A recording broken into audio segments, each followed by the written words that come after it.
ఓం మహాగణాధిపతయే నమః. ఓం గురుభ్యో నమః. ఓం శ్రీమాత్రే నమః. పరమేశ్వర స్వరూపమైనటువంటి జ్యోతిష, వాస్తు మరియు ఇతర అనేకమైనటువంటి శాస్త్రములను మనకు అందించినటువంటి మహర్షులకి నమస్కారం. హయగ్రీవ హయగ్రీవ హయగ్రీవేతి యోపదేత్తస్య నిస్సరతే వాణీ జన్మకన్యా ప్రవాహవత్. అరుణాం కరుణాతరంగితాక్షీం ధృతపాశాంకుశపుష్పబాణచాపాం అనిమాదిభిరావృతాం మయూకైః అహమిత్యేవ విభావయే భవానీం. శ్రీమాత్రే నమః. ప్రేక్షకులకి ఆ లలితాంబిక అమ్మవారి యొక్క అనుగ్రహం పరిపూర్ణంగా కలగాలని మనస్ఫూర్తిగా కోరుకుంటూ మనం ఈరోజు చెప్పుకోబోయేటువంటి టాపిక్ ఏమిటి, మనకి గోచారంలో బుధగ్రహం నీచ స్థానంలో ఉంది. అది ఎప్పటి నుంచి ఉంది ఏమిటి అని చెప్పి చూసుకున్నట్లయితే 7 మార్చి నుంచి 26వ తేదీ వరకు మార్చిలో ఉంటూ మరలా మేషంలోకి మళ్ళీ మీనంలోకి వచ్చి దాదాపుగా ఏప్రిల్ అంతా కూడా ఉంటుంటుంది. అదేవిధంగా శనికుజుల యొక్క కలయిక 16 మార్చి నుంచి 24 ఏప్రిల్ వరకు కుంభరాశిలో కలిసి ఉంటుంది. అదేవిధంగా మరి ఈ రెండూ కూడా బ్యాడ్ కాంబినేషన్స్. మరి ఏదైనా ఒక మంచి ఉందా అంటే రవిగ్రహం ఉచ్చ స్థితిలోకి వెళ్ళబోతుంది. ఎప్పటి నుంచి? మార్చి 14వ తేదీ నుంచి. కాబట్టి ఈ యొక్క గ్రహస్థితులను అనుసరించి మనకి ఈ గ్రహాల యొక్క స్థితి వల్ల ఏ విషయాల్లో ఖచ్చితంగా జాగ్రత్త వహించాలి, ఏ విషయాల్లో బాగుంటుంది అనేటువంటి విషయం ఇప్పుడు మనం తెలుసుకుందాం. ఒక్కొక్క లగ్నరీత్యా, లగ్నం తెలియని వారు రాశిరీత్యా చూసుకోవచ్చు. ధనస్సు లగ్నము, ధనస్సు రాశి. ఈ యొక్క రాశి వారికి, లగ్నం వారికి ముఖ్యంగా, లగ్నం తెలియదంటే రాశి నుంచి చూసుకోండి, నో నీడ్ టు వరీ. ఇక్కడ మీకు చెప్పబోయేటువంటి టాపిక్ ఇప్పుడు ఉన్నటువంటి గ్రహాల యొక్క కాంబినేషన్స్ కావచ్చు, రాసులు కావచ్చు, ఇవన్నీ ఏమిటంటే మీరు అలర్ట్గా ఉన్నారా, ఒక 5 to 10 years ఫార్వర్డ్కి వెళ్తారు. ఇక్కడ ఏమాత్రం నేను చెప్పబోయేటువంటి విషయంలో అలర్ట్గా లేరా, ఒక 5 సంవత్సరాలు 10 సంవత్సరాలు వెనక్కి వెళ్తారు. ఇందులో ఒక మంచి కాంబినేషన్ కూడా ఉంది. అదొక గొప్ప విషయాన్ని కూడా మీకు ఇస్తుంది గ్రహస్థితి. అదేమిటో చెప్తాను చూడండి. ఇదంతా మీరు బాగుండడానికి, అమ్మవారి అనుగ్రహంతో బాగుండాలని చెప్తున్నాను, గుర్తుపెట్టుకోండి. ఇక్కడ ఏమిటి అంటే కాంబినేషన్ 3వ స్థానంలో శనికుజులు కలిశారు. ఏమని 3వ స్థానం పాపగ్రహాలు ఉంటే మంచిదే. ఎస్, నిజం, మంచిదే. దానివల్ల మంచి ధైర్యం వస్తుంది, సాహసం చేయగలుగుతారు, మొండిగా నిలబడగలుగుతారు. మొండిగా నిలబడడం వల్ల గెలుస్తారు, అందులో ఎటువంటి సందేహం లేదు. మరి చతుర్థ స్థానంలో నీచబడ్డటువంటి బుధుడు ఉన్నాడు. దీనివల్ల ఏమిటి అన్నీ చెప్తాను, గుర్తుపెట్టుకోండి. ధనస్సు లగ్నం వారు ముందు బుధుడు గురించి తీసుకుందాం. సప్తమ దశమాధిపతి నీచ పొందుతున్నాడు అంటే చూడండి ఎక్కడ, 4వ స్థానంలో. దీనివల్ల కలిగే ఫలితం ఏమిటి ధనుర్లగ్నం వారికంటే, ముందే 10వ స్థానంలో కేతు ఉన్నాడు. అంటే ఏమిటి, మీరు చేసే ఉద్యోగంలో మిస్కమ్యూనికేషన్ ఏర్పడి మీరు తొందరపాటు పడి మీరు ఉద్యోగం మానేయడము, అవతల వాళ్ళ ఉద్యోగం తీసేయడము, ఇట్లాంటివి జరుగుతాయి. కాబట్టి మీరు మీ బాస్తో కమ్యూనికేషన్స్ వెరీ క్లియర్గా, క్లియర్గా, పాజిటివ్గా పెట్టుకోండి. అలా అని అధికంగా మాట్లాడకండి. అధికంగా మాట్లాడడం వల్ల మొదటికే మోసం వస్తుంది. ఎందుకంటే వాక్కు కారకుడు బుధుడు నీచపడ్డాడు. అలాగే కొంతమంది ఏం చేస్తారు, ఏమండి నేను పలానా కోర్స్ చేస్తాను, ఈ కోర్సు వల్ల నాకు ఈ ఉద్యోగంలో ఎదుగుదల ఉంటుంది. రాంగ్ కోర్స్ని మీరు ఎంచుకుంటారు, గుర్తుపెట్టుకోండి. రాంగ్ రూట్లోకి వెళ్తారు కోర్స్ ఎంచుకునే విషయంలో. అదేవిధంగా తోటలు, పొలాలు కొనుక్కునేటువంటి వారు కూడా కొంత జాగ్రత్తగా ఉండాలి. బికాజ్ ఆఫ్ పొలాలకి, తోటలకి బుధుడు కారకుడు. చాలామంది ఏం చేస్తారంటే నాకు ఈ ఉద్యోగం వద్దు, నేను పొలం పని చేసుకుంటాను వెళ్ళిపోతారు. చాలా సింపుల్ అనుకుంటారు పొలం పని అంటే. రైతులను అడగండి, చెప్తారు. ఎప్పుడు లాభాలు రావండి, ఎప్పుడో ఒకసారి వస్తే అదే మాకు పండగ అంటారు వాళ్ళు. కాబట్టి నిజంగా పొలం పని చేయడం గుడ్, ఎందుకంటే దానంత గొప్పది మరొకట్లేదు. కానీ దాని గురించి పూర్తిగా తెలుసుకునేది కండి. ఈ మధ్య కాలంలో నాకు చాలామంది తెలుసు సాఫ్ట్వేర్ వాళ్ళు, ఏమండి ఇవన్నీ ఎందుకు, నేను పొలం పండించుకుంటాను వెళ్ళిపోయిన తీరా చూస్తే రైతులకు నిజంగా దండం పెట్టారన్నాడు. ఎందుకంటే పొలం పని చాలా సింపుల్ అనుకుంటాం, కానీ దానంత కష్టం. ఎందుకంటే వాళ్ళ చేతుల్లో ఉండవు. ఎప్పుడు వర్షం వస్తుందో తెలియదు, ఎప్పుడు వర్షం రాదో తెలియదు, ఎప్పుడు తుఫాను వస్తుందో తెలియదు, ఎప్పుడు విపరీతంగా ఎండలు కాస్తాయో తెలియదు, పురుగు ఎప్పుడు పడుతుందో తెలియదు. పురుగు పట్టదనుకుంటే పురుగు పడుతుంది కదా అని ఎక్కువగా వాళ్ళు ఏదైనా పిచికారీ చేస్తే దానివల్ల ఇంకో ఎఫెక్ట్ వస్తుంది. ఇలా రకరకాల సమస్యలు వాడి చేతుల్లో ఉండదు అసలు. ఎంతో పిల్లల్ని కాపాడు. అందుకని నేనేమంటున్నానంటే ఈ పంటలు, పొలాల విషయంలో చాలా జాగ్రత్తగా ఉండండి. రైతులు కూడా జాగ్రత్తగా ఉండండి. మిస్కమ్యూనికేషన్ జరుగుతుంటుంది. అంటే ఎలాంటిది, రైతుకి ఎలాంటి మిస్కమ్యూనికేషన్ జరుగుతుంది, ఏదో వర్షం వస్తుందేమో అనుకుని ముందే కోసేస్తాడు, లేకపోతే ఇంకోటి ఏదో జరుగుతుంది అనుకుని ముందుగానే తప్పు నిర్ణయం తీసుకుంటారు. అది ఉద్యోగంలో కావచ్చు, బిజినెస్లో కావచ్చు, చదువు విషయంలో కావచ్చు. ఈ బుధుడు ఇటువంటి ఫలితం ఇస్తున్నాడు. అందుకని మీరు ఏం చేస్తారు, విష్ణు సహస్రనామాలు వినండి. ఈ ఫలితం రాదు, నెగిటివ్ ఫలితం రాదు, పాజిటివ్ ఫలితం వస్తుంది. గుడ్ కమ్యూనికేషన్ జరుగుతుంది. మరి 3లో శనికుజులు ఉన్నారు కదా, ఇది కూడా కమ్యూనికేషన్ మీదే చూపిస్తుంది, అన్నదమ్ముల మీద చూపిస్తుంది. సంతానం పొందేటువంటి విషయంలో ముఖ్యంగా గర్భం దాల్చే వాళ్ళు జాగ్రత్తగా ఉండాలి. ఇన్వెస్ట్మెంట్స్ విషయంలో జాగ్రత్తగా ఉండాలి. బికాజ్ ఆఫ్ 12th లార్డ్ 12వ అధిపతి నీచ పొందాడు, 12వ అధిపతి శనితో కలిసి ఉంటున్నాడు. మరి మంచి ఏమిటండి, ఇక్కడ మీకు చెప్పాను ఇది గర్భవతులు జాగ్రత్తగా ఉండాలని. కానీ ఒక టైం ఒక మంచి కూడా ఇస్తుంది. ఏమిటది అంటే ఈ రవి గురువు కలిసి పంచమంలో ఉంటున్నారు. దీనివల్ల ఏమిటి అద్భుతమైనటువంటి ఆలోచన, ఒక మంచి నిర్ణయం తీసుకుంటారు, రాజకీయంగా ఒక మంచి స్టేజ్కి వెళ్తారు. ఈ 14 ఏప్రిల్ నుంచి ఏప్రిల్ ఎండింగ్ వరకు ఉన్నటువంటి కాంబినేషన్ ఏదైతే ఉందో, మే వరకు ఉండే కాంబినేషన్ ఏదైతే ఉందో అద్భుతమైన స్టేజ్కి తీసుకెళ్తుంది.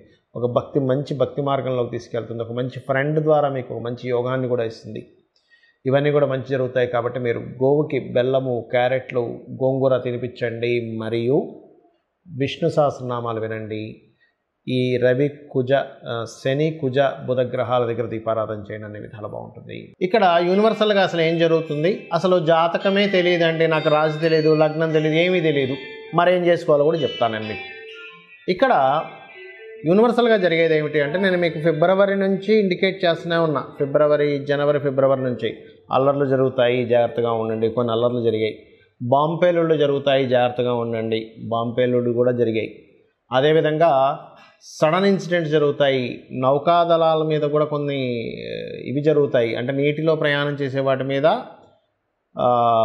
సడన్గా అటాక్స్ జరుగుతాయని చెప్పాను ఛానల్స్లో. అంటే అదేదో నా గొప్పతనం కాదండి, 1% కూడా నా గొప్పతనం కాదు. మహర్షులు మనకు అందించిన గొప్ప విజ్ఞానం అని చెప్తున్నా. ఇదంతా కూడా ఇదేదో మనం ఏదో చదివేసుకున్నాం ఆస్ట్రాలజీ, అందుకే నేను గొప్పగా చెప్పేశాను, ఇదంతా తప్పు. నా అలా అనుకుంటే కంప్లీట్గా సరస్వతీదేవికి మనం సరస్వతి అమ్మవారు మనకు అనుగ్రహించి ఇచ్చింది అనేటువంటిది మనం అర్థం చేసుకోవాలి. ఆ మహర్షులు గొప్పతనం అర్థం చేసుకోవాలి.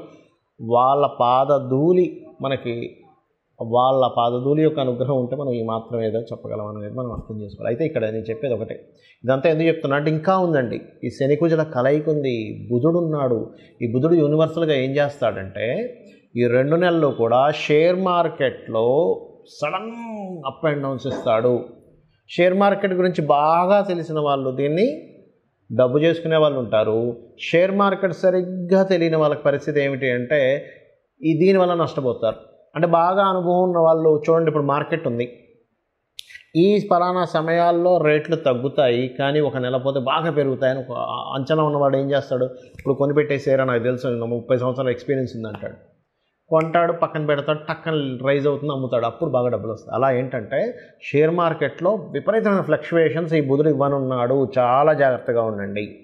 ఇది అద్భుతమైన ధనయోగాన్ని ఇస్తుంది, అద్భుతంగా లోపలికి తీసుకెళ్ళిపోతుంది. సో ఫ్లక్చువేషన్ విపరీతంగా ఉండేటువంటి సమయం ఇది. ఇక రెండవది, ఇక్కడ రవి శనిని, కుజుణ్ణి, రాహుని దాటుకుంటూ తిరుగుతున్నాడు ఆయన. అసలు రాజకీయాల్లో మీరు మనకు స్వాతంత్రం వచ్చినప్పటి నుంచి ఇప్పటి వరకు చూడనటువంటి డిఫరెంట్ కోణాలు జరుగుతాయి దీనివల్ల. నేను ఇది ఫిబ్రవరి నుంచి చెప్పుకుంటూ వస్తున్నా. మరలా ఎందుకు గుర్తు చేస్తున్నా అంటే గ్రహాల యొక్క ప్రభావం ఎలా ఉంది. ఎందుకు చెప్తున్నానంటే ఈ మాట, చాలామంది తెలియక ఈ రాజకీయ సంబంధించిన వాటి మీద కూడా బెట్టింగ్స్ కాస్తుంటారు. దయచేసి వాటి జోలికి వెళ్ళకండి. ఎందుకంటే బెట్టింగ్ రిలేటెడ్ సంబంధించినంత బుధుడు కారకత్వం, ఆయన నీచబడ్డాడు అంటే అయిపోయింది. కాబట్టి ఈ విషయాన్ని గుర్తుపెట్టుకోండి.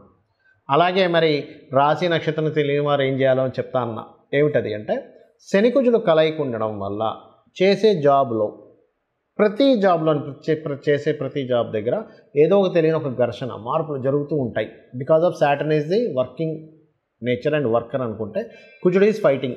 ఈ కలయిక ఉంది ఇక్కడ. అలాగే ప్రతి బిజినెస్లోని ఏదో తెలియని ఒక స్ట్రెస్ ఉంటుంది. కానీ ఈ స్ట్రెస్లు, ఈ బిజినెస్లు, ఎందుకంటే బిజినెస్ కారకుడు అయినటువంటి బుధుడు నీచ స్థానంలో ఉంటున్నాడు. కానీ ఈ కాంబినేషన్ ఏదైతే ఉందో గుర్తుపెట్టుకోండి, దీన్ని అర్థం చేసుకుంటూ ముందుకు వెళ్ళగలిగారా సూపర్గా ఉంటుంది. బిజినెస్లో కానీ జాబ్లో కానీ.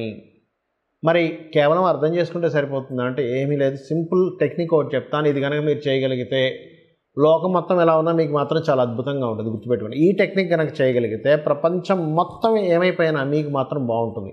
అదేమిటో చెప్తాను చూడండి. మీకు దగ్గరలో గోశాల ఉందండి, సింపుల్గా ఏం లేదు, పిడికెడు బెల్లము, క్యారెట్లు, ఆకుకూరల్లో సింపుల్గా గోంగూర కట్ట చక్కగా కట్ చేసి ఆ గోవు దగ్గరికి వెళ్ళి దేశీవాలి గోవు సాక్షాత్ అమ్మవారే గోవు రూపంలో ఉందని భావించండి. అమ్మవారి రూపంలో ఉంది, అమ్మవారికి నేను తినిపిస్తున్నాను, నా అదృష్టం ఏంటనుకొని భావిస్తూ భక్తితో తినిపించండి. మీరే చూస్తారు పెద్ద ఆపద ఏదైతుందో ఆగిపోతుంది అక్కడికి. అమ్మవారి అనుగ్రహం ఉంటే ఆపద గీపద ఏమీ లేదు, అమ్మవారే చూసుకుంటుంది. ఆ రకంగా మీకు ఆ సపోర్ట్ అనేటువంటిది లభిస్తుంది. అయితే ఇక్కడ ఇంకొక విషయం చెప్పి మీకు ఒక క్లారిటీ ఇస్తా. ఏమిటది అంటే, మీ జన్మజాతకంలో గనక నీచ గ్రహాలు బలంగా ఉన్నాయి, ఇబ్బందికరమైనటువంటి వాళ్ళకు మాత్రమే ఎక్కువ ఎఫెక్ట్ ఉంటుంది. కానీ జన్మజాతకంలో విపరీత రాజయోగాలున్నా, ధనయోగాలున్నా, విపరీత ధనయోగాలున్నా, భగవత్ అనుగ్రహము అంటారు. అంటే గురుగ్రహం గనక రాశిని చూస్తున్నా, లగ్నాన్ని చూస్తున్నా, జన్మజాతకంలో గురువు యొక్క అనుగ్రహం బలంగా ఉన్నా ఏమీ అవ్వదు. ఎలా అంటే, ఒక బుల్లెట్ ప్రూఫ్ వేసుకునే వ్యక్తి ఈ బుల్లెట్ తగులితే ఏమవుతుంది, అదొక బుల్లెట్ ప్రూఫ్ లాగా పనిచేస్తూ ఉంటుంది. అయితే ఇక్కడ మీకు అనిపించవచ్చు, ఏమండి మరి నాకు గురుబలం ఉందో లేదో నాకు తెలియదు, నాకు జాతకం లేదు, మరి ఏం చేయాలి? సింపుల్గా ఒకటే గుర్తుపెట్టుకోండి, గురుబలము రావాలి, మనం రక్షింపబడగలగాలి అంటే ఒకటి మీ గురువుని తలుచుకోండి. మీకు చిన్నప్పుడు స్కూల్లో టీచర్ ఏదైనా విద్య మీకు నేర్పించిన వ్యక్తిని గురువుని తలుచుకోండి. లేదా దత్తాత్రేయుడిని, జై గురుదత్త, శ్రీ గురుదత్త అనుకోండి, గురుబలం వచ్చేస్తుంది.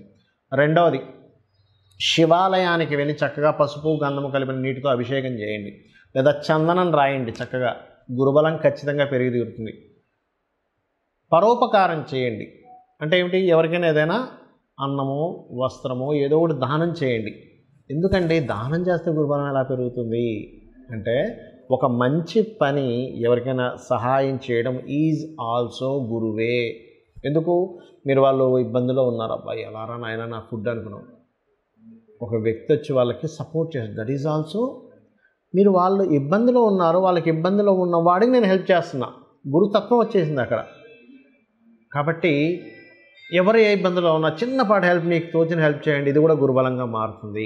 ఈ రకంగా మీరు చేయగలిగితే మీ జన్మజాతకంలో ఎటువంటి దోషాలున్నా, మీకు గోచారం అనుకూలిస్తున్నా అనుకూలించకపోయినా ఇది చేయండి. ఇంకొక విషయం చెప్తాను, పొరపాటును కూడా ఈ బుధుడు నీచంలో ఉన్నప్పుడు, ఈ శనికుజులు ఈ కాంబినేషన్లో ఉన్నప్పుడు తెలియకుండా మనం ఏం చేస్తామంటే ఉత్తరం వైపు కొన్ని దోషాలు చేస్తాం. అంటే తీసుకెళ్ళి, అంటే దాని ఎఫెక్ట్ పెరగడానికి వస్తువులన్నీ తీసుకెళ్ళి ఉత్తరంలో పెడతాం, బరువులు పెంచుతాం.